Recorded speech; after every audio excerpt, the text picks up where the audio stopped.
Il est 9h30 sur Europe 1. C'est l'heure du journal des médias de Guillaume Janton. Et à la une ce matin, Vincent Lagaffe ne présentera plus le juste prix sur TF1. Le Parisien dénonce le comportement de Florence Foresti pendant sa tournée. Et puis les dernières indiscrétions autour de la rentrée de Touche pas à mon poste.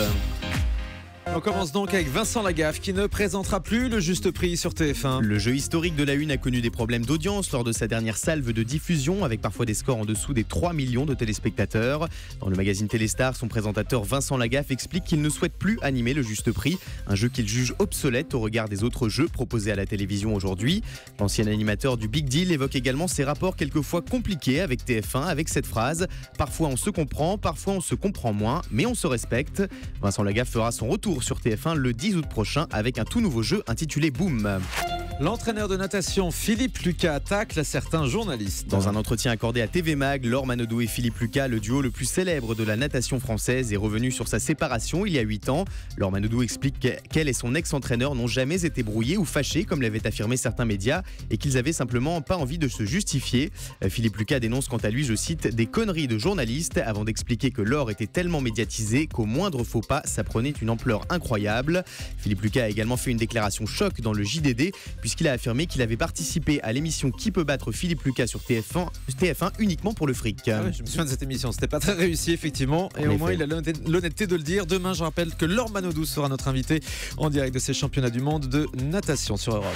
France 2 présente ses excuses suite à un faux témoignage dans son journal de 13h. Vendredi dernier, on vous annonçait que France 2 s'était trompé dans la présentation de l'un de ses témoins dans son journal de 13h. Une erreur dont la chaîne s'est excusée vendredi dernier dans son journal de la mi-journée. Écoutez. Hier, nous vous avons parlé des alternatives au livret A. Dans notre reportage, nous vous avons présenté le témoignage de cet épargnant, Jocelyn Besson, qui a fait le choix de l'assurance vie. Cette personne, nous l'avions déjà interviewée. Hier, nous avons omis de préciser que ce témoin est aussi salarié de Groupama. Il travaille pour ce groupe d'assurance, mais dans l'événementiel, pas de conflit d'intérêts dans ce témoignage. Nous tenions à vous apporter cette précision. Nous avons manqué de vigilance. Nous vous prions de nous en excuser. Voilà qui est dit. Un nouveau poste pour Rémi Fimelin suite à la fin de son mandat à la tête de France Télévisions. Alors que Delphine Ernotte, la nouvelle patronne de France Télévisions, prendra ses fonctions à la fin du mois, son prédécesseur Rémi Fimelin a été nommé conseiller d'État en service extraordinaire. C'est ce qu'a annoncé l'Élysée dans son compte-rendu des ministres. Rémi Fimelin occupera cette fonction à compter du 1er septembre prochain. Rendu du Conseil des ministres, effectivement. De nombreuses nouveautés dans Touche pas à mon poste à la rentrée. TV Mag a révélé hier soir sur son site les dernières indiscrétions autour du talk show de Cyril Hanouna sur D8. Touche pas à mon poste devrait avoir un nouveau décor la saison prochaine, un décor qui permettra d'accueillir plus de personnes dans le public, jusqu'à 200 spectateurs contre 150 la saison dernière. 2 nouvelles recrues feront également leur arrivée dans l'émission, la journaliste Erika Moulet et l'humoriste Elie Semoun, qui interviendra dans un programme court événementiel. Enfin, Cyril Hanouna et Camille Combal devraient proposer régulièrement des parodies dans le poste de surveillance, l'un des rendez-vous phares de l'émission. Le Parisien dénonce ce matin le comportement de Florence Foresti lors de cette tournée. C'est une Florence Foresti quasi odieuse que le Parisien dépeint ce matin dans ses colonnes. Alors qu'il était récemment de passage dans le Var pour y jouer son spectacle, l'humoriste star aurait été très froide avec le personnel du festival de Ramatuelle. Le quotidien raconte également les caprices de star de Florence Foresti qui n'aurait accordé aucune interview à la presse locale lors de sa venue. Elle aurait également exigé que tout le personnel quitte le théâtre lors de sa répétition à quelques minutes du spectacle. Enfin, Florence Foresti aurait interdit aux photographes du Parisien de la photographier pendant les premières minutes de son show, comme le veut pourtant la coutume, mais seulement à la fin du spectacle, lors du rappel où elle se fait applaudir. Et Var Matin confirme avoir eu le même genre de comportement dans ses colonnes. Un nouveau nom circule pour Danse avec les stars. Après la youtubeuse Enjoy Phoenix, le footballeur Djibril Cissé, le ténor Vincent Niclot et l'imitatrice Véronique Dicker, le chanteur belge Loïc Notet pourrait rejoindre le casting de la 6e saison de Danse avec les stars, selon la dernière heure. Peu connu du public français, Loïc Notet a participé à The Voice en Belgique. Il a également représenté son pays lors du dernier concours de l'Eurovision.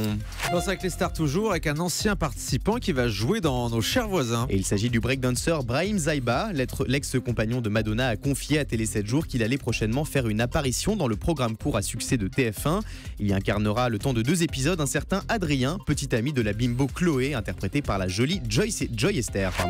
Le Joker du journal de 20h. animateur de France 2, Julien Bugjouet, souhaiterait évoluer au sein de la chaîne. J'aimerais un jour être titulaire sur le journal de 20h de France 2. C'est ce qu'a déclaré Julien Buggier dans une interview à TV Magazine. Celui qui remplace David Pujadas depuis 2011 avait pourtant expliqué en mai dernier que son rôle de joker lui convenait puisqu'il était à la fois mobilisé sur les journaux et sur les émissions spéciales. À la rentrée, Julien Buggier présentera un nouveau magazine économique hebdomadaire sur France 2. Un correspondant d'RFI a été agressé au Burundi. Esdras Ndikumana, le correspondant d'RFI au Burundi, a été arrêté ce dimanche alors qu'il prenait des photos sur les lieux de l'attaque dans laquelle le général Adolphe Nshimirimana a été tué ce dimanche. Après son arrestation, le journaliste a été emmené au siège du service national de renseignement avant d'être passé à tabac et traité de journaliste ennemi. Dans un communiqué publié hier soir, RFI a fermement condamné cette agression qu'elle qualifie d'intolérable.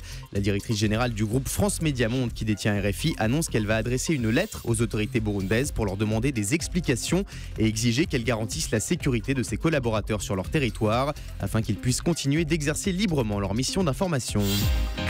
Allez, on termine avec le chiffre du jour. 1 million d'euros, c'est le salaire que touchaient les 6 héros de la série Friends par épisode.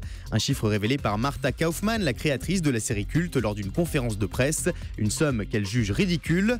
Aujourd'hui, Friends ne rencontre plus le même succès à la télévision française que dans les années 90. L'année dernière, les rediffusions des épisodes sur D8 ont enregistré des scores autour de 100 000 téléspectateurs à 17h. Ouais, quand elle dit que la somme est ridicule, elle trouve ça énorme. Trop élevé, évidemment. Oui, beaucoup évidemment. trop élevé. Mais non, parce qu'on pourrait penser que $1 million, c'est ridicule. Effectivement, $1 million par épisode pour les stars de Friends à l'époque. C'est énorme. Ça fait énormément d'argent. Et puis, une dernière information à propos donc, de l'affaire Nabila qu'on suit régulièrement dans cette émission. On a appris vendredi que la starlette sera renvoyée devant le tribunal correctionnel pour 2 délits de violence volontaire aggravée, non plus pour tentative d'homicide, puisque la qualification n'a pas été retenue par la justice. On essaye toujours de joindre Thierry Fradet, l'avocat de Thomas Vergara, pour faire un point complet sur cette affaire, puisque Thomas Vergara est lui aussi poursuivi par la justice, ou en tout cas entendu dans cette affaire d'altercation à Aix-en-Provence, alors qu'on a un petit peu de mal à y voir clair. C'est pour ça qu'on souhaitait l'avoir en ligne aujourd'hui. On n'arrive pas à le joindre, donc si d'ici 10h Maître Thierry Fradet répond au téléphone, il est évidemment le bienvenu pour s'exprimer sur Europe 1.